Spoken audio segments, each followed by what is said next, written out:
One of my first editors told me that if somebody hung up on me, to call them back and say, I think we got disconnected. And I think that that's a great lesson for journalists to always continue forward, even in the face of difficulty.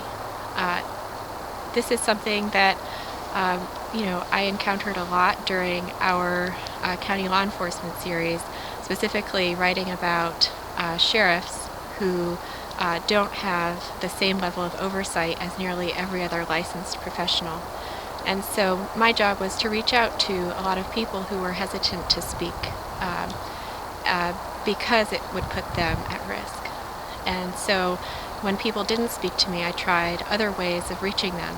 I wrote handwritten letters. I tried to reach their friends to try to connect me. There was one day when I ended up driving 4 hours and wasn't able to interview anybody.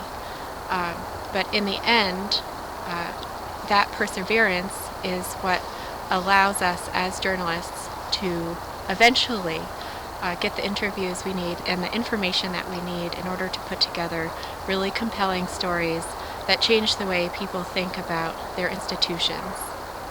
One thing I didn't think I anticipated when I got into journalism was how much I needed to be familiar with the laws, especially the laws around public access, because oftentimes you're the only one who will enforce them. There was a sheriff in Maine who just refused to give us discipline records, and it stated very clearly in the law that those are public.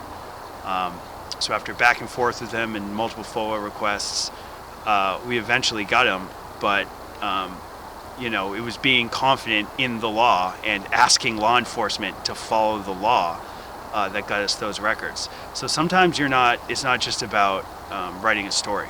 Sometimes it's about forcing public institutions to follow the laws that have been written, by the representatives of the people.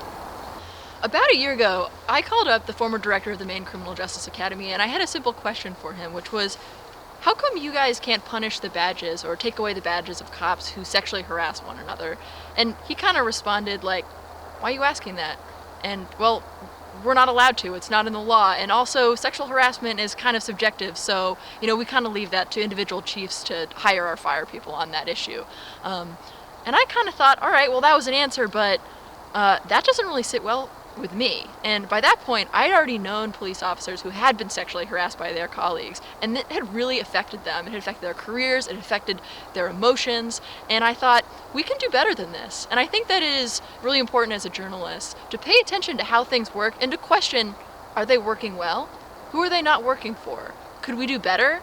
And then to find stories like those people that I had been thinking of while I was on the phone with him, and say, can I tell your story? Because I want to show people what you went through. And I think that's what really inspires change and inspires me as a journalist too.